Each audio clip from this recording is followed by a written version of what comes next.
네 번째 질문입니다. 기도하는 엄마로 기억되고 싶은 소망이 있습니다.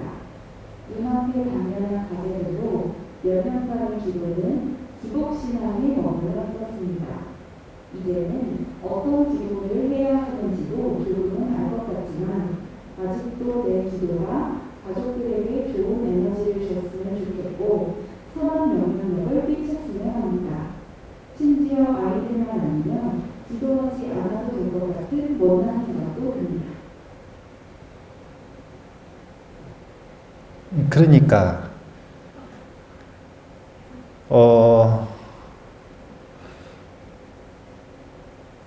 기도를 하는 이유가 가족들에게 영향력을 미치고 싶어서 기도를 하는 것 같다. 이런 문제의식을 가지고 계시는 것 같네요. 그런 생각을 못난 생각 이렇게 표현을 하는 거 보니까요. 아마도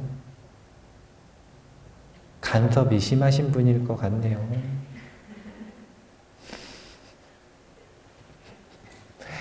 간섭이 심한 성격에다가 만약에 권한까지 주어져 있으면 아주 큰일인데, 권한이 없으면 간섭이 심한 성격 때문에 자기 마음에 화병이 나고,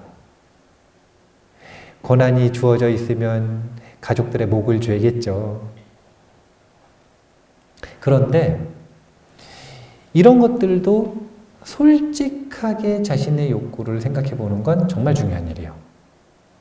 결국은 지금 기도를 하는 이유가 시작은 어쨌든 상관없이 뭔가 가족들한테 영향력을 미치고 싶은 거예요. 그걸 좋게 말하면 좋은 영향을 미치고 싶은 거고, 사실은 이것을 조금 부정적인 면에서 이야기를 하면 그건 뭐냐면 이 가족들과의 이 우열 관계에서 뭔가 자신이 좀 주도권을 가지고 싶다. 약간 좀 조종하려고 들고 싶다. 이런 거거든요. 이런 경우에도 우리가 지혜롭게 그 욕구를 해결하는 방법이 있어요. 그래, 해결한다 그러니까 이걸 없앤다고 생각을 하실 수 있는데 그게 아니라 좋은 영향을 미칠 수 있는 방법이 있다는 거죠. 일단은 지금 기도 얘기잖아요. 이런 기도 문장이 있죠. 제가 좋아하는 문장인데요. 하나님, 제가 할 수 있는 일에는 도전할 용기를 주시고 할 수 없는 일에는 조용히 받아들일 침착함을 주시고 이 두 가지 일을 구별할 수 있는 지혜를 주옵소서. 나 요 말투가 이제 익숙하지가 않은데 주옵소서. 예. 이 작가미상의 기도문이죠. 유명한 기도문이에요. 할 수 있는 일을 두렵더라도 도전하는 용기를 주시고 할 수 없는 일은 여기서는 받아들일 침착함을 주시고 했지만 사실은 견딜 수 있는 힘을 주시고 그리고 이 둘을 명확하게 구분할 수 있는 지혜를 주소서. 이게 스토아 철학에 뿌리를 두고 있는 기도문입니다. 스토아 철학에서는요, 스토아 철학을 처음 입문하고 배우는 사람에게 제일 먼저 가르치는 게 있어요. 그게 뭐냐면 할 수 있는 일과 할 수 없는 일을 구분하라. 자, 할 수 있는 일은 뭘까요? 나 아니에요. 내 마음의 반응. 이것은 할 수 있는 일입니다. 할 수 없는 일은 뭘까요? 나머지 전부 다. 여기에는 내 몸도 포함이 됩니다. 내 몸도 내 뜻대로 할 수 있나요? 이렇게 하면 내 뜻대로 하는 건가요? 심장 박동수 조절해 보세요. 멈춘 숨 다시 쉬어보세요. 그럼 죽었을 때 다시 살아날 수 있겠네요. 내 몸조차 빌린 것이기 때문에, 세상의 것이기 때문에 내 뜻대로 안 되는 겁니다.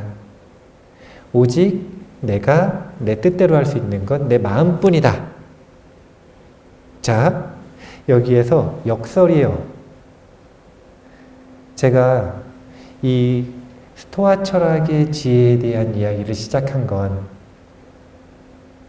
가족들에게 영향력을 미치고 싶은 엄마에 대한 이야기를 하기 위해서 아니었습니까? 그러면 가족들이 내 마음대로 되기를 바라는 그 마음, 이거는 할 수 있는 일이에요, 할 수 없는 일이에요? 할 수 없는 일이죠. 네. 그런데 제가 뭐라 그랬냐면 할 수 있다 그랬잖아요.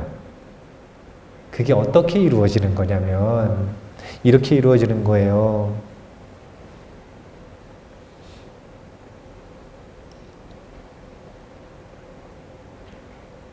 아이들한테 공부를 하게 하고 싶어. 모든 부모님들의 욕구 아니겠습니까? 아이들에게 공부를 하게 하고 싶어요. 우리 앞에 와가지고는 뭐라 그러시냐면은 건강하면 됩니다. 사람만 있으면 됩니다. 아니, 거짓말이에요. 스님들 앞에서 거짓말하면 안 돼요. 부처님 앞에 가서도 맨날 그렇게 기도하신다 그러대요. 부처님 앞에서 거짓말하면 안 돼요. 집에 가면 공부해라 그러시거든요. 공부 안 하면 눈치를 주거든요. 근데 공부를 하게 바꿀 수 있습니다. 어떻게 바꾸면 되냐면 공부해라, 공부해야 된다, 공부하자, 공부하면 뭐 줄게, 이 모든 노력을 다 포기해버리세요. 할 수 없는 일에서 관심을 꺼버리는 겁니다. 그럼 그 힘으로 뭘 하셔야 되냐면 내가 공부하면 돼요. 쓸데없는 데에다가 되지도 않는 일에 에너지를 다 쓰고 있는 그 에너지를 다 걷어요.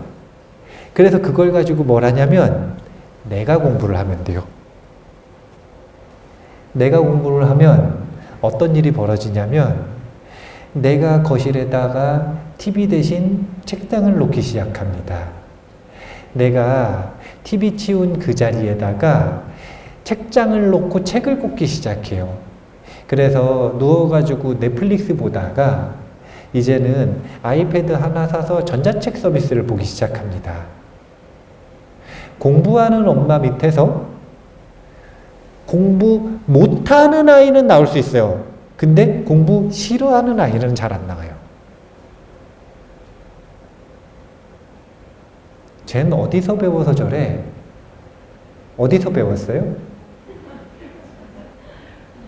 그냥 제일 많이 본 거 배운 거예요. 네, 이제 아이들 할머니한테 맡기고 안 키우신 분들은 걱정 안 하셔도 돼요. 그분 보고 안 배웠어요. 내 딸이라고 내 아들이라고 내가 안 키웠는데도 나를 닮았다? 이건 착각이에요. 그 아이는 누구 보고 배웠냐면 할머니, 할아버지 보고 배웠어요. 이렇게 아이들은 가치 있는 사람과 시간을 오래 보낸 사람을 보고 배운다. 봐보세요. 내 마음의 반응과 나를 바꾸기 위해 에너지를 투자했더니 어떻게 되는가? 그 영향을 받아서 주변이 변화한다. 이게 할 수 없는 일을 할 수 있도록 만드는 가장 쉬운 방법이에요. 가장 쉬운 방법. 남을 조종하고 싶고 영향력을 미치고 싶다면 쓸데없이 안 되는 데다가 에너지 쓰지 말고, 그러면서 또 원수도 됩니다. 괜히 원수 만들지 말고 그 좋은 영향력을 끼치고 싶은 그 노력을 나에게 투자하라. 항상 모든 변화는 나를 변화시키는 것에서 시작해야 한다. 꼭 노력을 해보셔야 돼요. 너무 쉽게 강요하듯이 그렇게 다른 사람에게 요구하지 말고 직접 해보시라.